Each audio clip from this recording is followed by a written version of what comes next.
nuestra... Bienvenidos entonces a nuestra sesión de preguntas y respuestas de bautistas históricos. Dios les bendiga grandemente, bendición hermana Pamela, hermano Nicolás, que Dios les bendiga grandemente por estar conmigo y poder participar. Vamos a orar al Señor y damos gracias para poder comenzar. Damos muchas gracias, Padre, por esta bendición, por poder, Señor, compartir tu palabra, compartir parte de nuestra vida, compartir todo lo que tú nos concedes. Gracias, Padre, por la carta que hemos recibido del hermano John. Te suplicamos tu bendición sobre él y tu gracia le acompañe. Dios mío, ten compasión de su vida y glorifícate en él. Señor, y obra tu misericordia en nuestro favor para poder, Señor, conversar de estas cosas que son tan importantes, que tienen que ver con tu palabra y con lo que es nuestra vida práctica y en la comprensión de conceptos básicos que muchas veces son pasados por alto en el devenir, Señor, eclesiástico y que no se le da énfasis y que son muy importantes. Te ruego que tú nos des la gracia y la sabiduría para poder ayudar y exponer y enseñar la bendición y la misericordia que tú nos concedas en el nombre de Jesucristo, nuestro Salvador. Amén. Bien, como habíamos estado conversando con el hermano Nicolás, vamos a comenzar compartiendo nuestro escritorio para poder ver un tema bastante importante que tiene que ver con ingredientes del arrepentimiento. 6 ingredientes que tiene el arrepentimiento. Esto viene en base a un sermón del hermano Thomas Watson, que fue también un puritano del año 1600 y algo, y él hizo un sermón acerca del arrepentimiento, y en resumen, esto fue lo que yo pude extraer sobre estos 6 ingredientes del arrepentimiento. Entonces, para poder tener una visión general sobre el tema, entonces vamos a presentar los 6 ingredientes. Primero, el primer ingrediente que tiene el arrepentimiento bíblico es ver el pecado. Ver el pecado. Después vamos a ir abordando cada uno de ellos, solamente los estamos presentando. Ver el pecado. Luego, sentir dolor por el pecado. Después, confesión del pecado. Cuarto, vergüenza por el pecado. 5, odio por el pecado. Y 6, dejar el pecado. Entonces, estos 6 ingredientes conforman entonces el arrepentimiento bíblico. Entonces, hermano Nicolás, ¿tú habrías reparado en estos detalles? Hermano, no, yo nunca he pensado que el arrepentimiento tiene estos ingredientes. Muy bien. En ningún momento he pensado. Para mí esto es nuevo, hermano. Vamos a tratar entonces de ir paso por paso. Y si es necesario, consultamos directamente con la fuente, que viene siendo el sermón de Thomas Watson, que también lo tengo en un documento, documento de texto. Entonces, ambas cosas las voy a estar compartir en el WhatsApp de los bautistas históricos. Tengo en PDF, yo creo que va a ser en PDF que lo voy a compartir, porque el otro formato, yo tengo mi computador Linux, entonces hay formatos que no los van a poder abrir en Microsoft. Entonces el PDF es, cualquiera lo abre. Entonces, el primer ingrediente del arrepentimiento, sentir o ver el pecado, ¿cierto? Este es ver el pecado. Claro, aquí está el sentir dolor, reparación, odio, dejar el pecado. Ya. Ver el pecado. Vamos a tratar entonces de extractar ese de ver el pecado. Esto parte, no, este no es el asunto. Aquí está.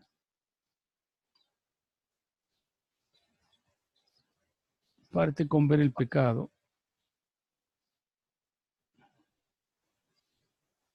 Ahí está. 6 ingredientes del arrepentimiento. Entonces, el hermano parte con el primer ingrediente de ver el pecado y dice la primera parte del remedio de Cristo es el ungüento para los ojos. Y esto podemos verlo en el libro de Hechos 26. Hechos 26. Hechos capítulo 26 y en el versículo 18.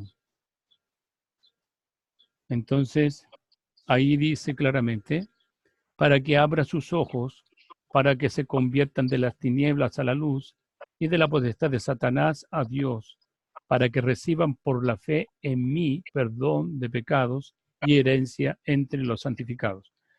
En forma natural el hombre no se ve a sí mismo como pecador.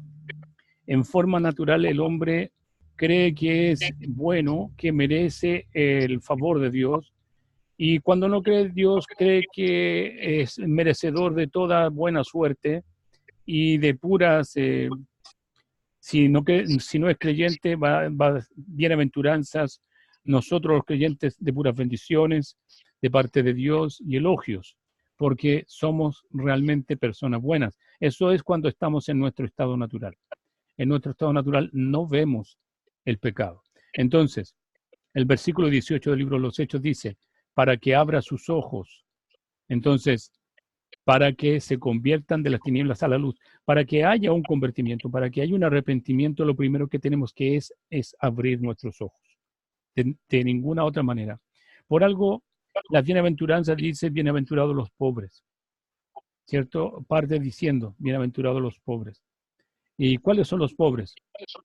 Son aquellos que se ven a sí mismos completamente desnudos delante de Dios, sabiendo que son pecadores, que son pecadores, que merecen la muerte y que no hay ninguna otra manera de acceder a Dios sino pidiendo perdón. Entonces esos son los pobres. De ninguna otra manera alguien pudiera entrar en el tema de las bienaventuranzas si no entra por ser pobre. Quizás si Dios hubiese puesto bienaventurados los pacificadores primero, nadie pudiera entonces alcanzar a entrar dentro de las bienaventuranzas. Pero el Señor puso un orden, la bienaventuranza, de tal manera que todos pudiéramos acceder a ellas. ¿Quién de los hombres pudiera decir que no es pobre delante de Dios? En el sentido, no estamos hablando de riqueza material, estamos hablando de con qué me presento yo delante de Dios para que Dios me perdone.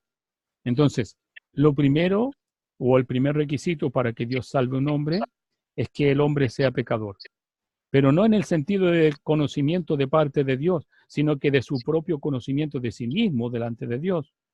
Si el hombre no se reconoce delante de Dios como pecador, nunca se va a arrepentir, porque cree que ya está bien así como está y que Dios lo ama tal como está. Y eso es lo peligroso de ese mensaje que muchas veces escuchamos. Dios te ama tal como estás, ven tú al Señor y Dios te ama tal como estás. Y claro, posiblemente Dios lo ama tal como está en su condición de pecador y quiere atraerlo hacia Él, pero ese tal como está no va a ser para siempre. Va a ser en el sentido de que no tengas vergüenza de venir a Dios. Dios va a tener compasión de tu vida y te va a perdonar, pero no te va a dejar como estás. No. Es por esa razón que hablamos de arrepentimiento. Pero para que haya arrepentimiento debemos abrir nuestros ojos. Es lo más admirable que se nota en el arrepentimiento del pródigo, del hijo pródigo. ¿Te recuerdas tú de esa parábola? Esto está en Lucas, en el Evangelio de Lucas. Entonces, Lucas capítulo 15, versículo 17. Volviendo en sí, dijo, ¿cuántos jornaleros en la casa de mi padre tienen abundancia de pan y yo aquí perezco de hambre? En este caso, en esta parábola, el Señor cuenta la historia de dos hijos de un padre. Entonces, este que se había ido de la casa llevándose su heredad, lo pasó bien al principio cuando se le acabó su dinero, no tenía que comer, entonces estuvo trabajando para un señor que tenía una hacienda y lo pusieron en el trabajo que creo que ningún judío hubiese esperado tener, que era criar cerdos. Entonces, en esa condición, o sea, de la más denigrante para un judío, este joven recapacita y por eso la Biblia dice, volviendo en sí. ¿Y por qué? Porque estaba como ciego, estaba en una condición donde él cuando lo estaba pasando bien con el dinero que le había dado su padre, no tenía ningún reparo, no tenía ninguna posibilidad de pensar de que él necesitaba perdón, de ninguna manera. Cuando el hombre está saciado, cuando al hombre le va bien, entonces el argumento evangelístico de decirle, mira, eh, Dios tiene un gran plan para tu vida. Dios quiere llenarte de bendiciones. Oh, sí, claro, Dios ya las tengo, te va a decir. No necesito a Dios para eso. Yo tengo mi ingreso, mi fábrica o mi empresa y con eso me las bato. No necesito a Dios para eso. Entonces, no es la manera de invitar a alguien, ¿te das cuenta? Entonces, ¿qué pasa con el joven? Empieza a caer en una situación de tragedia y cuando está en medio de su tragedia, vuelve en sí. O sea, vuelve su sentido común, vuelve a pensar en lo que perdió cuando dejó atrás a su padre. Y él mismo dice, ¿cuántos jornaleros en la casa de mi padre? O sea, haciendo el mismo trabajo que estoy yo haciendo aquí, tienen abundancia de pan y él aún trabajando pasaba hambre. Entonces volvió en sí. Entonces así como que despertó. Es como cuando fueron abiertos sus ojos a ver su propia situación.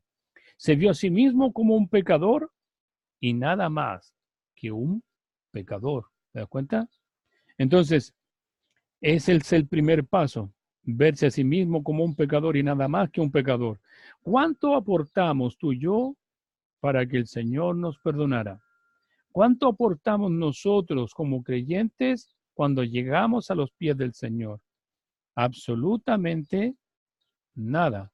Lo único que aportamos es nuestro pecado, nada más. Pero todo lo demás, el perdón, la misericordia, la gracia y todo lo demás, lo aporta Dios. No llegamos mostrando nuestras buenas obras delante de Dios. No, porque no tenemos buenas obras, básicamente.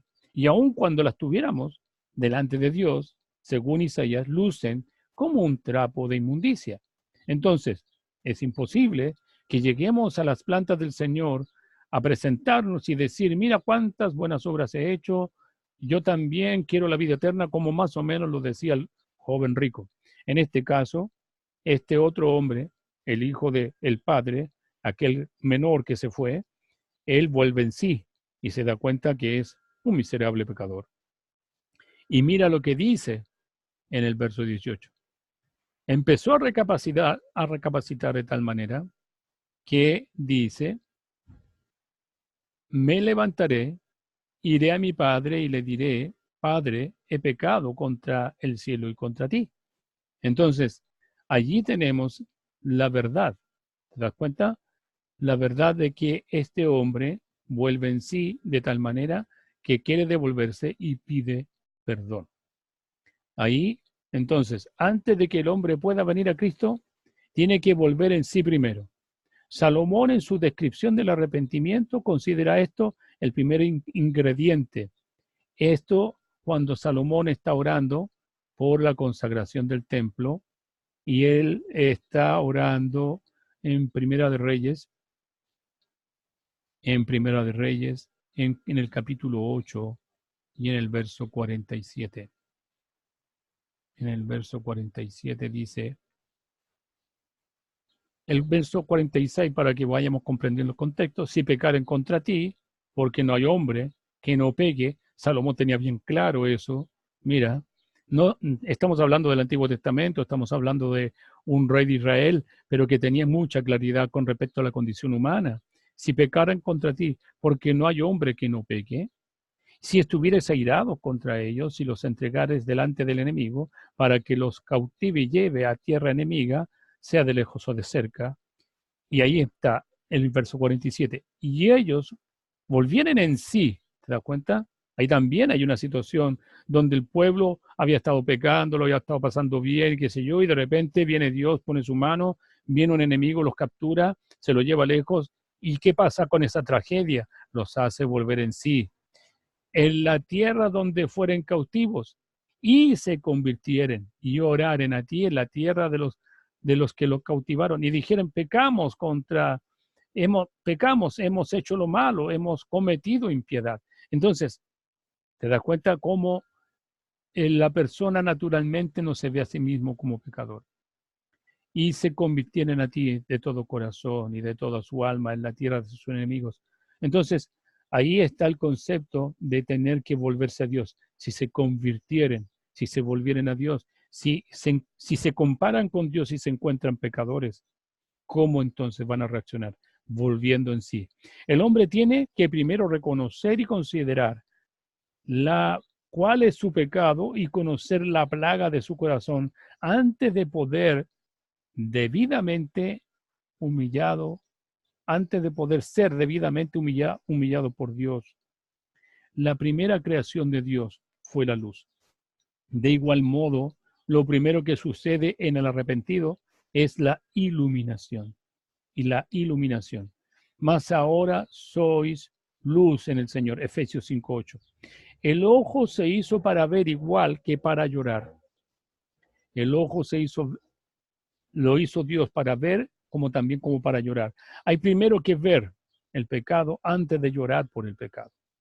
Por eso digo que donde no se ve el pecado, no puede haber arrepentimiento. O sea, si una persona no está reconociendo su pecado, es muy, muy poco probable que se arrepienta. Entonces, muchos pueden ver faltas en otras personas. Para eso, creo que estamos entrenados para ver faltas en otros. No ven ninguna falta en nosotros mismos. Eso sí que nos cuesta. Cuando tenemos que examinarnos a nosotros mismos y ver nuestras propias faltas, nos cuesta trabajo darnos cuenta. A veces nos advierten y no escuchamos porque pensamos que aquel que nos está advirtiendo lo único que quiere es dañarnos y no es así. La verdad es que siempre va a haber alguien que Dios vaya a usar, como el profeta que usó para amonestar a David. Entonces, y mostrar que lamentablemente estaba en pecado. Muchos entonces están cegados por un velo de ignorancia y también de soberbia. Por ello no ven el alma deformada que tienen. El diablo hace con ellos lo que el halconero hace con el halcón. El hombre que anda trayendo un halcón y para poderlo trasladar junto con él sin que éste vuele, le pone una venda en sus ojos. Entonces el halcón no vuela mientras que no ve. El halcón no puede volar mientras que no ve. Los ciega y se los lleva tapados al infierno. Eso es lo que hace el diablo con los pecadores, lamentablemente. Se los lleva y se los lleva tapados sus ojos al infierno.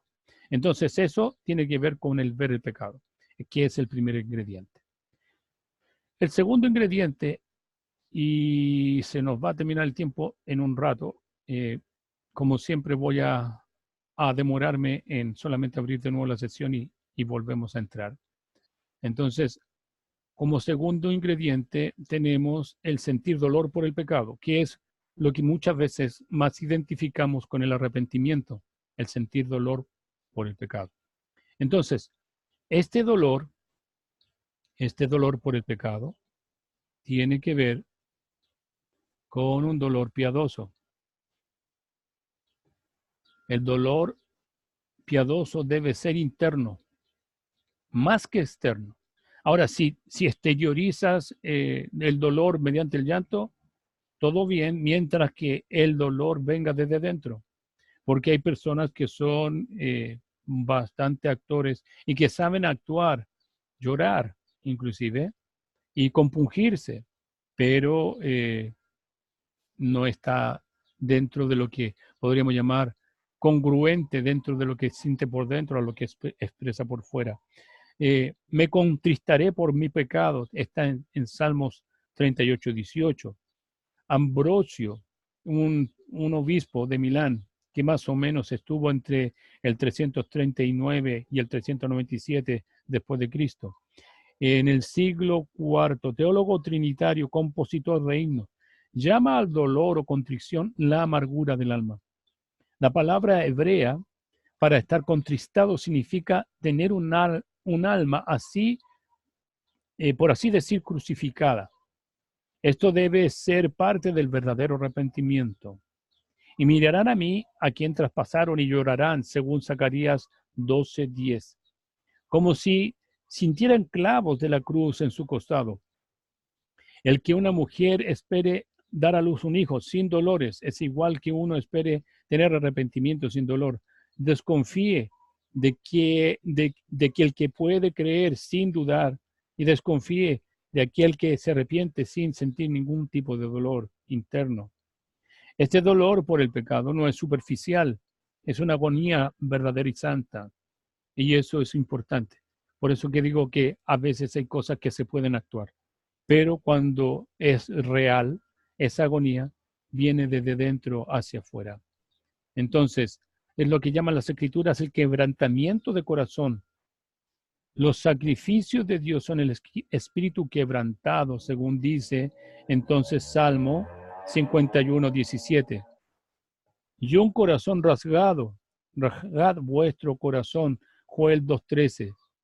Las expresiones erice el muslo en Jeremías 31:19, golpearse el pecho según Lucas 18:13, vestir de silicio según Isaías 22:12, arrancarse el pelo de la cabeza en Esdras 9:3 está eso. El sentarse en ceniza como lo hizo Job, todas son señales exteriores de dolor interior. O sea, todas esas señales que pudiéramos nosotros hacer, si las hacemos solamente externamente y no tienen congruencia con lo que estamos sintiendo por dentro, son solamente actuaciones.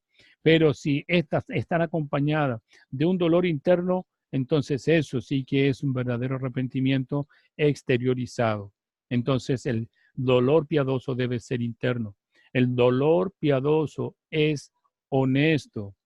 El dolor para ser inestimable a Cristo, para ser inestimable a Cristo. Oh, qué deseable es un Salvador para el alma atribulada. Ahora Cristo es ciertamente Cristo y la misericordia es ciertamente misericordia hasta que el corazón esté lleno de remordimiento después de haber pecado. No puede ser apto para Cristo. Bienvenido es el médico para el hombre cuyas heridas están sangrantes. El Señor no vino a los sanos, vino a los enfermos. El pecador para ser salvo debe ser pecador. Ninguna persona